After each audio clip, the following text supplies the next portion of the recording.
Darnell Washington pushed his cleaning cart down the empty hallway of the Axiom corporate tower. The clock on the wall showed 11:45 p.m. Most of the building was dark and quiet, just how he liked it. After 15 years of cleaning these floors, the midnight shift felt like home to him. No bosses watching over his shoulder, no office workers looking through him like he was invisible. Just Darnell, his mop, and the peaceful quiet of an empty building. He hummed softly to himself as he worked his way through the executive floor. The carpet here was thicker than on the lower floors. The walls had real wood panels instead of paint. The people who worked here during the day made more money in a week than Darnell made in a year. But at night, it was just another floor that needed cleaning. Darnell was about to start mopping the bathroom when he heard a crash from down the hall, then a groan of pain. Someone was hurt. He left his cart and moved quickly toward the sound. It came from one of the big conference rooms. The door was partly open and Darnell could see a dim light inside. "Hello? Is someone there? Are you okay?" Darnell called out as he pushed the door open wider. Inside, a man in an expensive suit was on the floor. He had fallen against the large wooden table in the center of the room. Blood ran down the side of his face from a cut on his forehead. The man's face was pale and sweaty. He clutched at his chest with one hand. "Sir, are you hurt? Should I call an ambulance?" Darnell rushed to the man's side, kneeling down next to him. The man grabbed Darnell's arm with surprising strength. His eyes were wide with fear. "No hospitals," he gasped. "No phones. They might be listening." Darnell frowned. The man was clearly in pain, maybe even having a heart attack. But there was something in his eyes that made Darnell pause. The fear there looked real. Not crazy, but afraid of something specific. "What happened to you?" Darnell asked, helping the man sit up against the wall. "Dinner," the man said, his breathing fast and shallow. "Executive dinner. Something in the food, not an accident." Darnell didn't know what to make of this. Was the man saying someone had tried to poison him? It sounded crazy, but the man didn't look crazy. He looked like someone in real trouble. "My name is Darnell.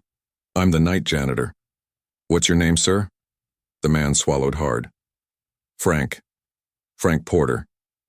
He paused, then added, "At least that's what they know me as here." That was a strange thing to say, but Darnell let it pass. The man needed help first. Questions could come later. "Let me get the first aid kit," Darnell said. "Then we can figure out what to do next." Darnell went to his cart and grabbed the first aid kit. He also filled a paper cup with water from the bathroom. When he returned, Frank was trying to stand up, using the table to pull himself up. "You should stay still," Darnell said, putting the kit down and helping Frank into one of the cushioned chairs. "Can't stay here," Frank said. His voice was a little stronger now, but his face was still pale. "Not safe." Darnell opened the first aid kit and took out an antiseptic wipe. "Let me clean that cut first." Frank nodded, watching Darnell closely, as he cleaned the blood from his face. The cut wasn't deep, but it had bled a lot. Head wounds always did. "You're good at this," Frank said. "Former Navy," Darnell replied.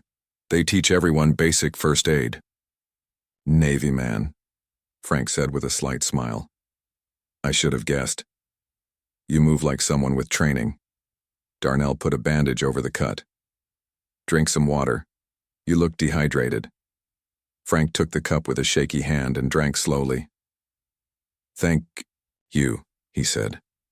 "Most people would have just called 911 and been done with it." "I'm not most people," Darnell said. "And it sounds like you don't want 911 involved." Frank looked at him with new interest. "No, I don't." He glanced at his watch and frowned. "I need to leave now. Can you help me to my car?" Darnell hesitated. The man was clearly still unwell. Letting him drive in this condition seemed dangerous. "I don't think you should be driving, sir." "I don't plan to drive," Frank said. "But I need what's in my car, and I need to get off this property." He lowered his voice. "The people who did this to me, they'll realize soon that I'm not dead. They'll come looking." A chill ran down Darnell's spine. This was starting to sound like something from a movie, not real life. But the fear in Frank's eyes was too real to ignore. "Okay," Darnell said after a moment. "I'll help you to your car. But then what?" Frank stood up carefully, leaning on the table for support. "Then I'll offer you $500 to drive me somewhere safe." Darnell raised his eyebrows. "That's a lot of money for a ride." "It's also a lot of risk," Frank countered. "For both of us." Darnell thought about the bills piling up at home, about his daughter Kelly's college tuition that was due next month, about the repairs his old truck needed. $500 would help with all of that. But more than the money, Darnell couldn't shake the feeling that this man was in real danger, and Darnell had never been the type to walk away from someone who needed help. "Let's get you to your car," Darnell said, putting Frank's arm over his shoulder to support him. They moved slowly through the empty hallways to the executive elevator. Darnell used his keycard to operate it after hours. As they descended to the parking garage, Frank's breathing seemed to steady. The security cameras, Darnell suddenly realized. "They'll show us leaving together."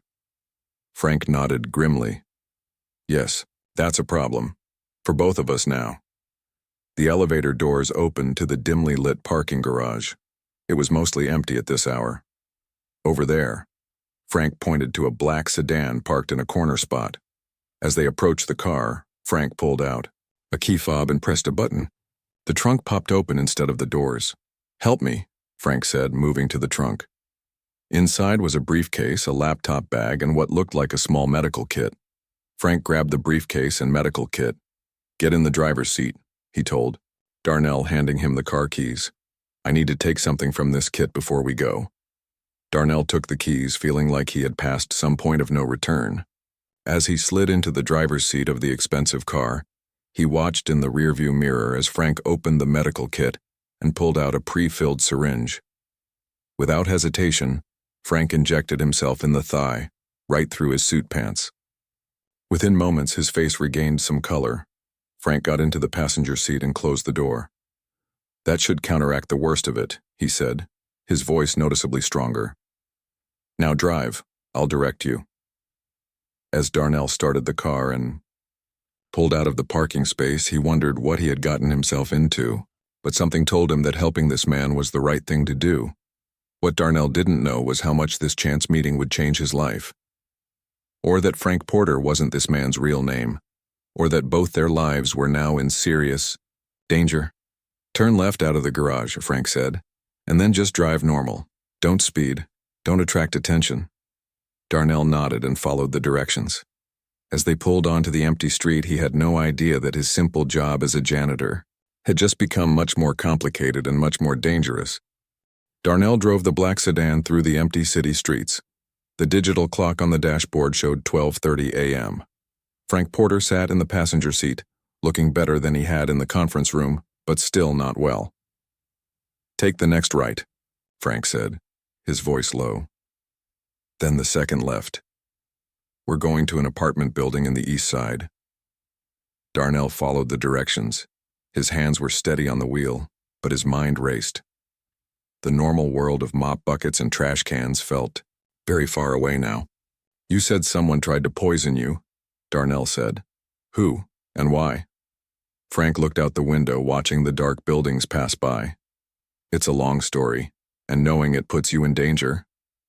"I think I'm already in danger," Darnell pointed out. "Those security cameras saw me help you. If someone wanted you dead, they now know my face too." Frank nodded slowly. "You're right. You deserve to know." He paused, then said, "But not here. Wait until we reach the safe house." They drove in silence for another 15 minutes. Frank directed them to a part of town Darnell rarely visited. The buildings here were old and worn down. Many had boards over their windows. Few cars were parked on the streets. "Pull in here," Frank said, pointing to a narrow alley beside a brick apartment building. "Park behind the dumpster where the car can't be seen from the street." Darnell did, as he was told. When he turned off the engine, the silence felt heavy. "Grab the laptop bag from the trunk," Frank said as he got out of the car with his briefcase. "And stay close to me." They entered the building through a back door. Frank had a key. Inside was a dark hallway that smelled of old cooking and cigarettes. They climbed 3 flights of stairs, Frank moving slowly but steadily. At the end of a hallway on the 3rd floor, Frank unlocked another door. The apartment inside was small and plain. A couch, a table with 2 chairs, and not much else in the main room. But on the table sat 3 computer screens and what looked like expensive equipment. "Lock the door," Frank said as he put down his briefcase and went to the computers. Darnell locked the door and stood awkwardly in the center of the room. "Nice place," he said, trying to sound normal. Frank smiled slightly as he turned on one of the computers. "It's not meant to be nice, it's meant to be forgotten. No one looks twice at this building or the people who come and go." Darnell put the laptop bag on the table. "So, that explanation you promised?" Frank sighed and sat down in one of the chairs. He looked tired. "My real name is Gregory Simmons. Frank Porter is a cover identity I've been using for almost 3 years now." Darnell crossed his arms. "Are you some kind of spy?" "Government agent," Gregory corrected. "I work for a division of Homeland Security that investigates corporate crimes that threaten national security." "And Axiom Corporation is committing those crimes?" Darnell asked. Gregory nodded. "Axiom looks like a normal tech company on the surface. They make phones, computers, communication systems. But their real money comes from selling advanced weapons technology to foreign buyers. Buyers who are not our friends." Darnell frowned. "I've worked there for 15 years. Never saw anything that looked like weapons." "You wouldn't," Gregory said. "The weapons research happens in the secure labs on the lower levels, the places that need special keycards to access." Darnell thought about the parts of the building he'd never been allowed to clean. The floors that required special security, teams to take out the trash. It made a strange kind of sense. "So who tried to kill you?" Darnell asked. "I've been working my way up in the company," Gregory explained. "Tonight was my first invitation to the executive dinner. I thought it meant I was finally getting close to the inner circle, the people who know everything. Instead, it meant someone figured out who I really am." Gregory opened his briefcase and took out a small device. He scanned the room with it, checking for something Darnell couldn't see. "The food was poisoned," Gregory continued. "Not everyone's, just mine. I realized it too late. Took a few bites before I noticed a strange taste. I excused myself, saying I needed to make a phone call. Made it to that conference room before the effects really hit me." "Why didn't you call for help?" Darnell asked. "Your real bosses, I mean." "I wasn't sure if my communication lines were secure anymore," Gregory said. "If they know who I am, they might be monitoring my calls, and I needed time to think." Gregory put down the scanning device and turned to face Darnell directly. "I'm sorry, but I've put you in danger by involving you. Once they check those security cameras, they'll know you helped me escape." The weight of the situation suddenly felt very real to Darnell. "I have a daughter," he said quietly. "Kelly. She's in college, 2nd year. If something happens to me..." Gregory's face softened. "Family is exactly why I do this job, to keep people safe." He reached for his phone. "We need to make sure Kelly is protected. Does she live on campus?" Darnell nodded, surprised by this turn in the conversation. "Dorm at State University, about 2 hours from here." Gregory made a call, speaking in short, coded sentences that Darnell couldn't fully understand. When he hung up, he said, "I have people who will watch out for her. Discreetly, she won't even know they're there." "Thank you," Darnell said, feeling some relief among all the worry. "So what happens now?" "Now I need to get my evidence to my handler," Gregory said, turning back to the computers. "Everything I've collected over 3 years, shipping records, research data, financial transfers, enough to bring down half the board of directors at Axiom." "And where is this evidence?" Darnell asked. Gregory frowned. "Some is on these computers, some is on secure servers I can access remotely. But the most important piece," and he paused, "it's still at Axiom, hidden in my office." Darnell raised his eyebrows. "You left the important stuff at the place where people just tried to kill you?" "It was the safest place, ironically," Gregory said. "Hidden in plain sight. A special flash drive built into a desk ornament, No one would think to look for it there. Until now, Darnell pointed out. Gregory nodded grimly. Until now. And we need to get it before they find it. We, Darnell repeated. You're including me in these plans. No. I'm afraid you're already included, Gregory said. They saw you with me. They'll be looking for you too. At least with me, you have some protection. Darnell walked to the window and looked out at the dark city. His simple life had just become very complicated. He thought about Kelly, about how his absence would affect her.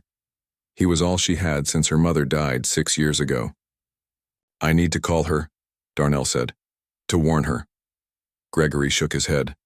Not from your phone. They'll be monitoring it by now. We'll use a secure line and we need to be careful what we say. No specifics that could put her in more danger. Darnell turned back from the window. This is real, isn't it? This isn't some movie plot or crazy talk. People are really trying to kill you because of what you know. It's real, Gregory confirmed.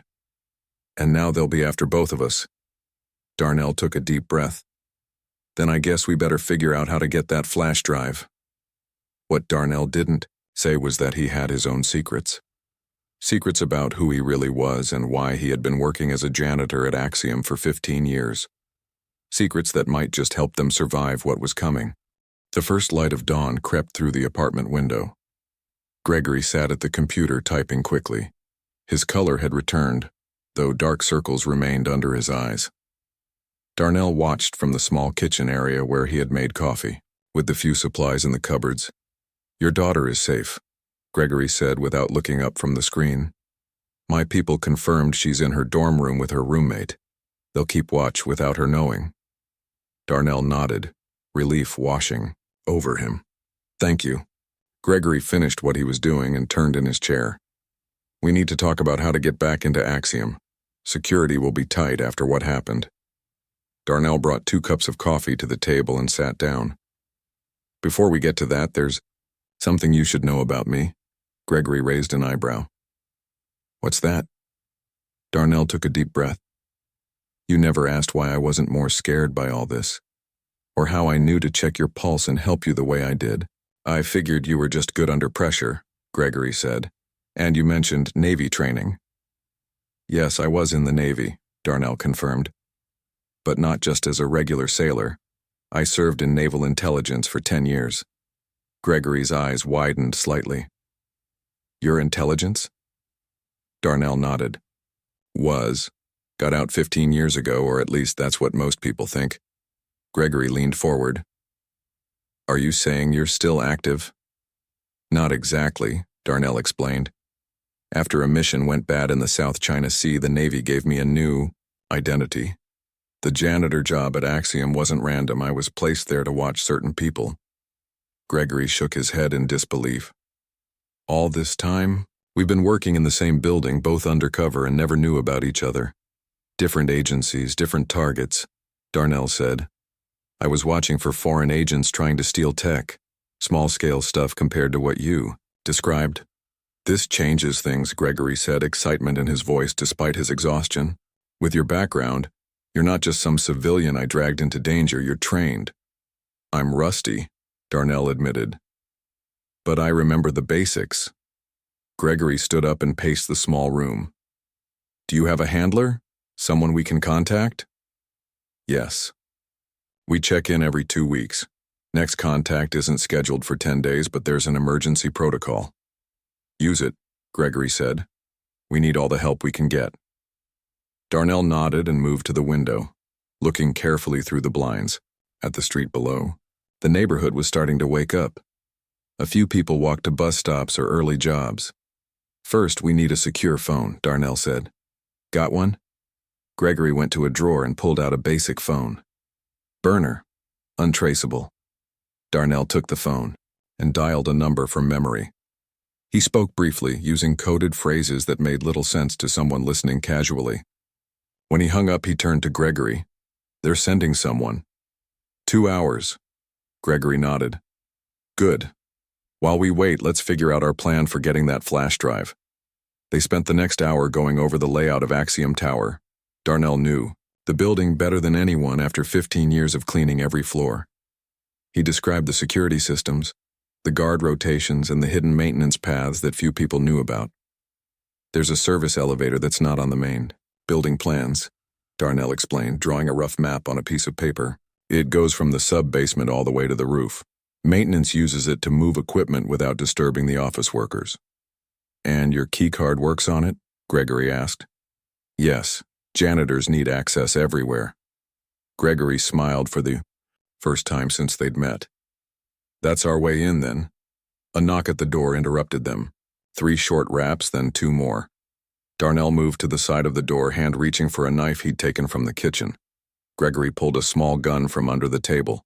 Who is it? Gregory called. Pelican weather seems nice this time of year, a woman's voice answered. Darnell relaxed at the code phrase. She's one of ours. He opened the door to reveal a woman in her 40s wearing a delivery uniform and carrying a package. Her name tag read, Linda. Commander Washington, she said with a nod to Darnell.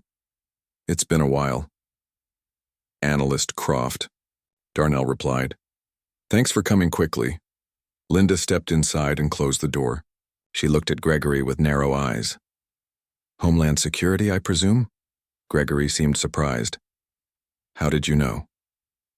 We've been aware of your operation for some time, Linda said, placing her package on the table. Though we didn't know your exact identity until Commander Washington's call this morning. You knew someone from Homeland was at Axiom? Gregory asked, sounding frustrated. Why didn't you make contact? Need to know, Linda said simply. Our missions were separate, until now. She opened the package to reveal new phones, earpieces, and what looked like standard ID cards but with special chips embedded in them, the high. Situation has escalated, Linda told them. Axiom Security reported a break-in last night. They claimed industrial espionage, but we know better now. They're covering up the attempt on my life, Gregory said. Exactly, Linda agreed. And they've hired additional security. The building is locked down tight. Darnell picked up one of the new phones. What does your agency think about all this? Are they sending a team? Linda shook her head. No team. Not yet. Too many questions about jurisdiction and evidence. But they authorized me to provide support while you two retrieve the flash drive. Just us 3 against Axiom Security? Gregory asked. 4, actually, Linda corrected. My partner is setting up surveillance outside the tower right now. Darnell nodded, feeling more confident with these new resources. When do we move? Tonight, Gregory said firmly. The longer we wait, the more likely they find the drive. Agreed, Linda said. I brought gear for both of you. She pulled out 2 more items from her bag, a small case of what looked like makeup and 2 sets of clothes. Disguises? Darnell asked. Basic ones, Linda confirmed. Enough to get you past casual observers. The real trick will be your new IDs. They'll read as maintenance contractors in the Axiom security system. Gregory examined his new clothes, a simple uniform with a generic maintenance company logo. This might actually work. It has to, Darnell said, because we only get one chance. The next few hours were spent preparing. Linda showed them how to use the communication devices and explained the extraction plan once they had the flash drive. Gregory briefed them on exactly where in his office the drive was hidden. As evening approached, Darnell found himself staring at a photo of Kelly he kept in his wallet. She was smiling in her college sweatshirt, looking so much like her mother. It sometimes hurt to see. We'll make it through this, Gregory said, noticing Darnell's concern. And then your daughter will be safe. Darnell put the photo away. It's not just about us anymore. If Axiom is selling weapons technology to enemies of the United States, they have to be stopped. Linda approached with the disguise kit. Time to get ready, gentlemen. The night shift starts in 2 hours. As Linda applied fake facial hair and changed his appearance with skilled hands, Darnell thought about how strange life could be. Yesterday, he was just a janitor pushing a mop. Tonight he was back to being what he had been years ago, an intelligence operative on a dangerous mission. Some skills you never really forget, he thought, like riding a bike or swimming, or how to infiltrate a secure building without being seen. Ready? Gregory asked when they were both disguised and equipped. Darnell nodded. Ready. Whatever happened tonight would change everything, for both of them. The night air was cool as Darnell and Gregory approached Axiom Tower from the service entrance. Both men wore maintenance uniforms with tool belts. Linda had done good work with their disguises. Darnell now had gray at his temples and wore glasses. Gregory had a mustache and looked 10 years older thanks to lines added to his face. Security camera at the entrance. Gregory said quietly into his earpiece. Can you see it, Linda? Yes. Linda's voice came through clearly. Stand by. Linda and her partner were in a van parked across the street, monitoring the building's security systems. They had tapped into the camera feeds, giving them eyes inside. Camera loop engaged, Linda said after a moment. You have 30 seconds to get to the door before the feed returns to normal. Darnell led the way, moving quickly but not running. Running would draw attention. They reached the service door and Darnell swiped the fake ID card Linda had provided. The light blinked green and the door unlocked. We're in, Darnell said as they entered the building. Loading dock cameras are next, Linda told them. When you reach the maintenance elevator, take it to the 42nd floor. The executive floor cameras are on a separate system. We'll have limited control there. Darnell and Gregory moved through the loading dock area, past stacks of boxes and cleaning supplies. A real maintenance worker looked up as they passed, but Darnell gave him a casual nod, and the man went back to his work. They reached the hidden maintenance elevator without trouble. Once inside, Gregory let out a breath he'd been holding. So far, so good, he said. Darnell pressed the button for the 42nd floor. The hard part is still ahead. The elevator rose quickly. Both men checked their equipment one last time. Besides the fake IDs and communication devices, they each carried a small stunner, non-lethal but effective at disabling someone if needed. When we reach the executive floor, Darnell said, we split up as planned. I'll go left toward the security office to create a distraction. You go right to your office and get the flash drive. Gregory nodded. 5 minutes max. Then we meet. Back here. If either of us doesn't make it back in time, Darnell reminded him, the other leaves alone. The evidence is what matters. The elevator slowed as it reached the 42nd floor. Linda's voice came through their earpieces. 2 guards at the security desk, one is doing rounds. He's currently on the far side of the floor. The path to Gregory's office is clear for now. The doors opened, and they stepped out into a dimly lit hallway. Most of the floor was dark with only security lights on. It looked different at night. More shadows, more places to hide. Good luck, Darnell said to Gregory. You too. They split up, each man moving silently in opposite directions. Darnell headed toward the security office. His job was to trigger a minor alarm in another part of the building, drawing attention away from Gregory. Darnell knew this floor well. He had cleaned it hundreds of times over the years. He knew where every office was, where the cameras were mounted and which areas had blind spots. He reached a utility closet near the security office and slipped inside. From his tool belt, he took out a small device Linda had given him. It would trigger the fire alarm on the 38th floor, not enough to evacuate the building, but enough to pull security away from this floor. Before he could activate it, Linda's urgent voice came through his earpiece. Stop. Don't trigger the alarm. Something's wrong. Darnell froze. What is it? The guard who was doing rounds, Linda said. He's not following the usual pattern. He's heading directly toward Gregory's office. Darnell's heart beat faster. They know they're expecting us. Gregory, Linda called through the comm. Abort. Return to the elevator. No response came from Gregory. His comm might be off, Linda said. Darnell, you need to warn him. Darnell didn't hesitate. He left the closet and moved quickly through the hallways toward Gregory's office. He stayed close to the walls, using the shadows for cover. As he rounded a corner, he saw the guard, a tall man with broad shoulders, approaching Gregory's office from the other direction. The guard had his hand on his gun holster. Darnell had seconds to decide what to do. He couldn't let the guard reach Gregory, but confronting an armed guard wasn't in the plan. He looked around quickly and saw a coffee mug sitting on a nearby desk. He grabbed it and threw it down the hallway away from Gregory's office. It shattered loudly against the wall. The guard spun toward the sound, drawing his weapon. "Who's there?" he called. Darnell pressed himself flat against the wall in a dark corner. The guard moved cautiously toward the broken mug, passing right by Darnell's hiding spot. Once the guard passed, Darnell moved quickly to Gregory's office. The door was slightly open.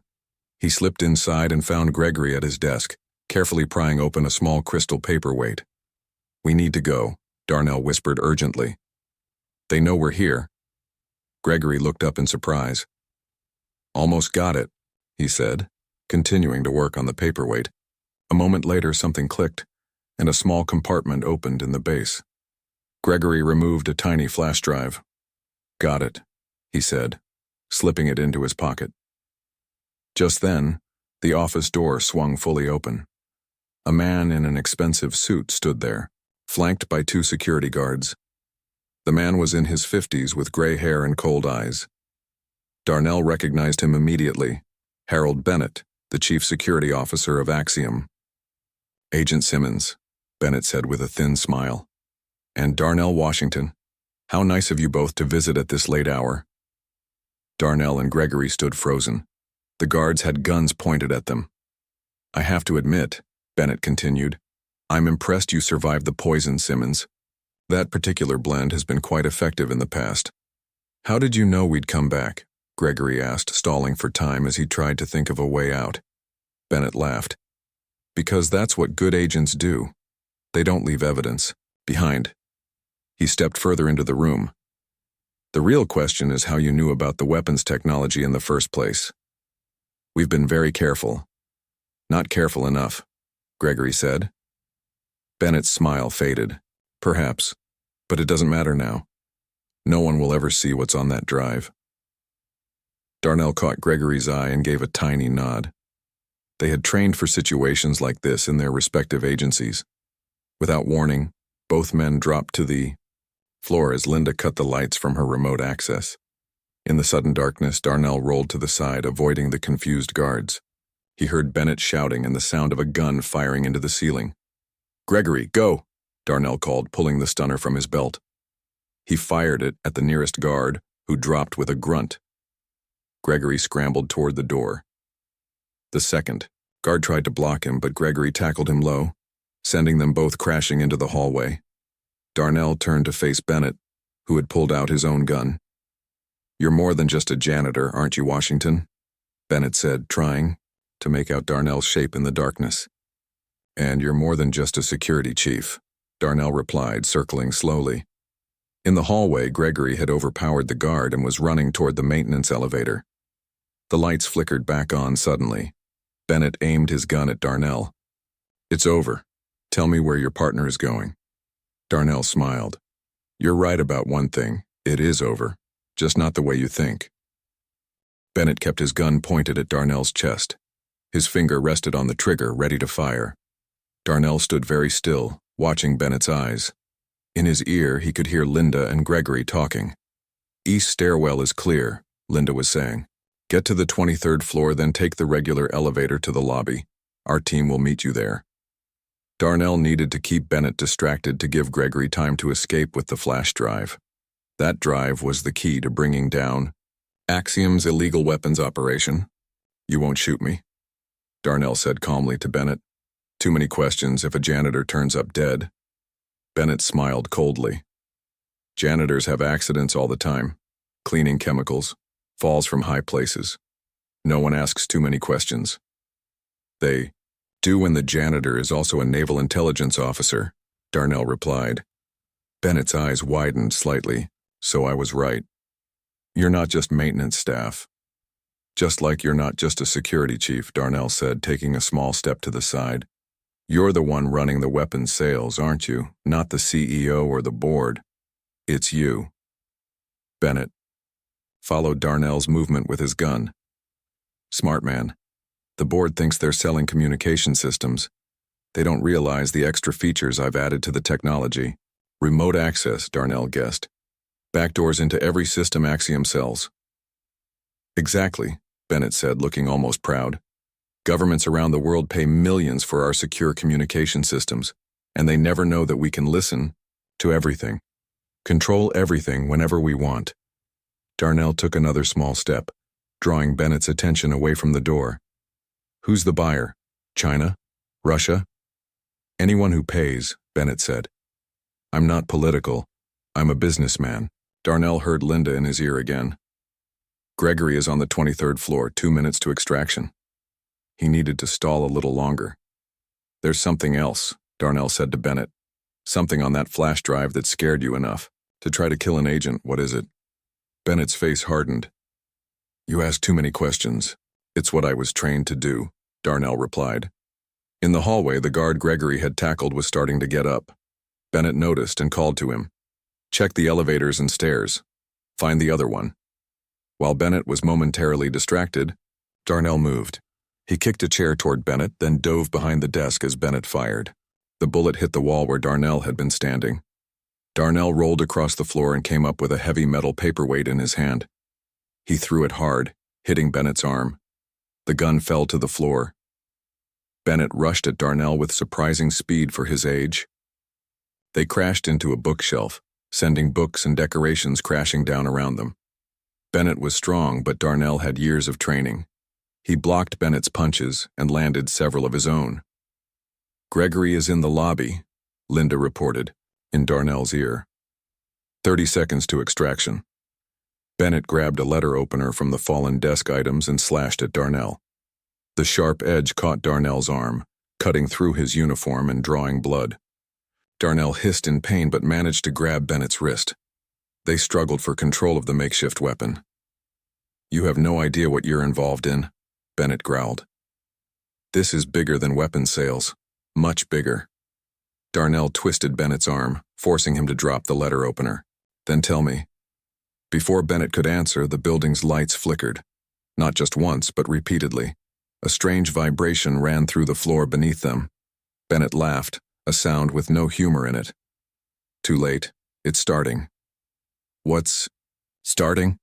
Darnell demanded, pushing Bennett against the wall. Darnell! Linda's voice was urgent in his ear. Something's happening. The basement labs are showing massive energy readings. You need to get out now. The building shook again, harder this time. Bennett used the distraction to push Darnell away and grab his gun from the floor. You should have minded your own business. Washington, Bennett said, aiming at Darnell again. Both you and Simmons. Now you'll never know the truth. The truth about what? Darnell asked, looking for a way to escape. About what we found, Bennett said. His eyes had a strange, almost religious light in them. 3 years ago in the Arctic ice. Something not from this world. Before Darnell could process this strange statement, the building shook violently. Ceiling tiles fell around them. The windows in the office cracked from the force of whatever was happening below. Darnell, Linda shouted in his ear. The building is becoming unstable. Get out now. Bennett seemed unconcerned about the destruction happening around them. They're waking up, he said, smiling. After thousands of years, frozen in the ice, they're finally waking up. Darnell realized Bennett was no longer fully focused on him. The man seemed almost in a trance as he stared at the floor, as if he could see through it to whatever was happening in the basement labs. Using the distraction, Darnell lunged forward and knocked the gun from Bennett's hand again. This time, he followed with a hard punch that sent Bennett crashing to the floor, unconscious. Linda, I'm on my way out, Darnell said, running for the door. What's happening with Gregory? He's safe, Linda replied. Team has the flash drive, but you need to hurry. Something's very wrong with the building. Darnell ran to the stairwell, taking the steps 2 at a time. The building continued to shake, making it hard to keep his balance. Other people were in.